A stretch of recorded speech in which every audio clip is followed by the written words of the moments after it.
নির্মমভাবে মারছেন। এই দোষ আপনাদের।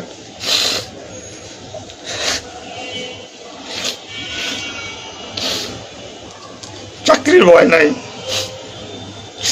চাকরি যায় যাক ভিক্ষা করে খাবো, নির্যাতনার মানব না। কি করছেন পুলিশ ডিপার্টমেন্টের জন্য আপনারা? কত পুলিশ মারা গেছে তার তো ঠিক নাই। বিচার হবে, বিচার আমি করবো, কেন না করবো? পুলিশ ডিপার্টমেন্টে প্রত্যেকটা সেক্টরে দুর্নীতি। আমি পুলিশ হয়ে আমার কোনো কাজের জন্য আমাকে অর্থ দিতে হয়, টাকা দিতে হয়। এতে নির্লজ্জতার কি কি কি করবো আমি?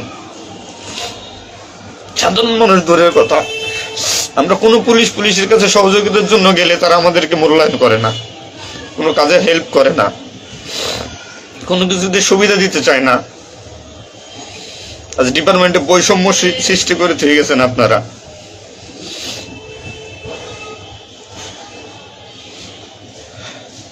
এত কিছুর দরকার হয় কেন আপনাদের? আজ আপনারা কেউ মারা যাননি, সবাই নির্দেশ দিয়ে যার যার মতো সুযোগ মতো পালাইছেন, সুযোগ মতো চুপচাপ করে বসে আছেন। পুলিশ ডিপার্টমেন্টের অনেকে আছে যারা এর সাথে জড়িত না, সরাসরি গুলি করতে চায় নাই, বাধ্য করছেন, নির্মম মৃত্যুর দিকে ঠেলে দিয়েছেন এদেরকে। কোনো কিছুই মনে করেন আপনারা। তো নতুন দিনের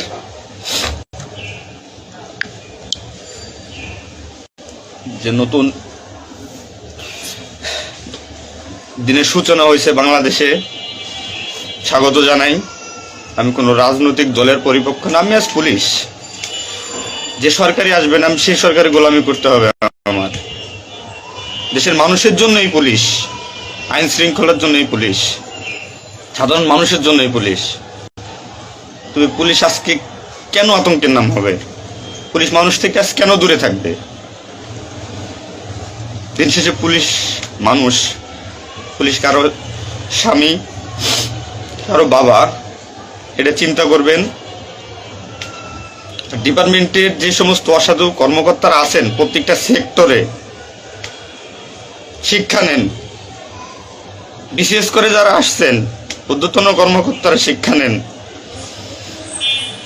আজ আপনাদের স্বার্থের কারণে, আপনাদের কারণে আজ ডিপার্টমেন্টের এই অবস্থা।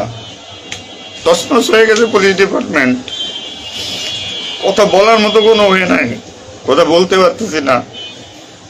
আমি তো বেঁচে আছি, তারা মারা গেছে কি নির্মম ভাবে মারা গেছে, মেরে ফেলছেন আপনারা। তো আমি শুধু পুলিশ বাহিনীরা যারা আক্রান্ত করছেন আপনাদের বিচার করব, আপনাদের বিচার হবে।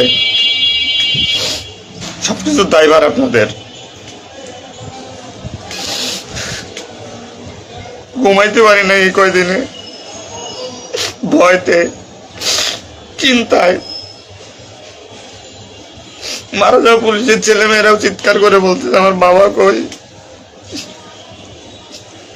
সহ্য করার মতো না, মানুষ হিসেবে সহ্য করার মতো না। তো পরিশেষে একটা কথা বলবো, আমার যারা ডিপার্টমেন্টে আছেন, চাকরি করতেছেন করেন, সমস্যা নাই, চাকরি ছাড়ারও দরকার নাই। শুধু বিবেকের কাছে একটু প্রশ্ন করেন যে এরা আমাদের কিভাবে আমাদের ব্যবহার করছে ডিপার্টমেন্টে। যে সরকারি আসুক, আপনাদের কাছে অনুরোধ, যে আসুক ভাই, দেশে সরকার নাই আসুক, পুলিশ থাকুক আর না থাকুক, তাতে কিচ্ছু আসা যায় না। তো আমার একটা দাবি, একজন পুলিশ হিসেবে, একজন পুলিশের সন্তান হিসেবে, ডিপার্টমেন্টের ঐতিহ্য যারা নষ্ট করছেন, এই পুলিশের সুনাম যারা নষ্ট করছেন, এদের বিচার চাই আমি, 100% বিচার চাই। পুলিশকে যারা মুখোমুখি করে যে সন্ত্রাসী বানাইছেন, নির্বিকারে পুলিশ মারাইছেন, এই নির্দেশদাতাদের বিচার চাই আমি।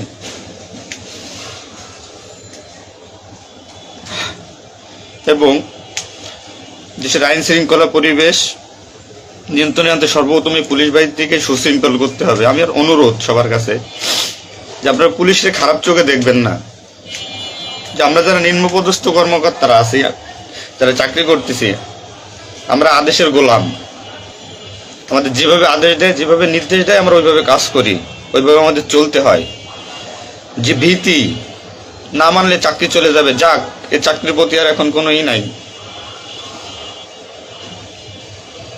তবে আমার ডিপার্টমেন্টের যে সমস্ত ভাইরা মারা গেছে, সাধারণ মানুষ যারা মারা গেছে, তাদের আমরা আর ফিরে পাবো না, হয়তো পাবোই না।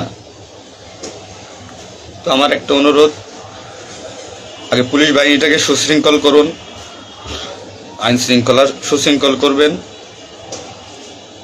এবং আপনারা যারা সাধারণ মনে করতেছেন পুলিশ ঘৃণিত, পুলিশ অপরাধী, হ্যাঁ পুলিশ অপরাধী, পুলিশ অপরাধ করছে তার চাকরি বাঁচানোর জন্য, এবং তার মাসুল পুলিশকে দিতে হয়েছে জীবনের বিনিময়ে।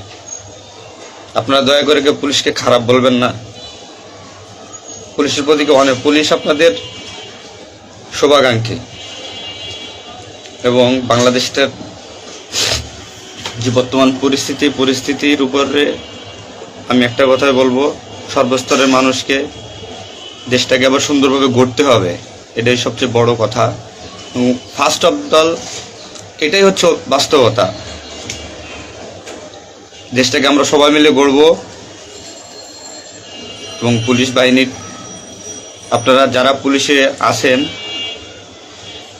আপনারা সুশৃঙ্খল হন, মানুষের প্রতি আনুগত্য হন এবং শিক্ষা নেন। এত বড় একটা স্বাধীনতা না হইলে এটা মানুষ কখনো বুঝতো না, বা আমরা পুলিশরা বুঝতাম না যে আমাদের অর্জন কি, আমাদের মানুষের আস্থা কি আমাদের উপরে, বা আমাদের কি করা উচিত।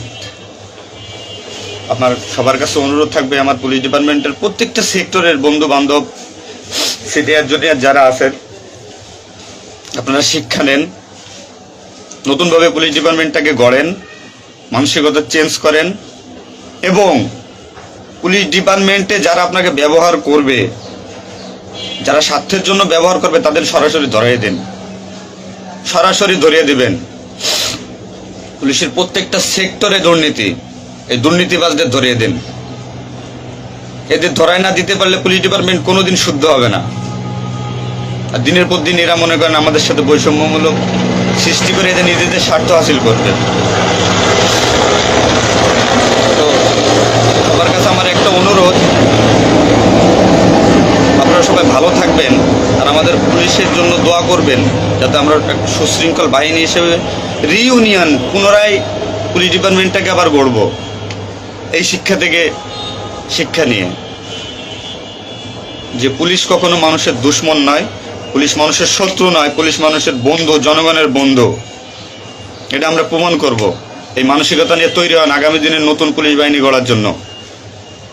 সবাই সবার নিজের প্রতি খেয়াল রাখবেন, ফ্যামিলির প্রতি খেয়াল রাখবেন, আমার জন্য দোয়া করবেন।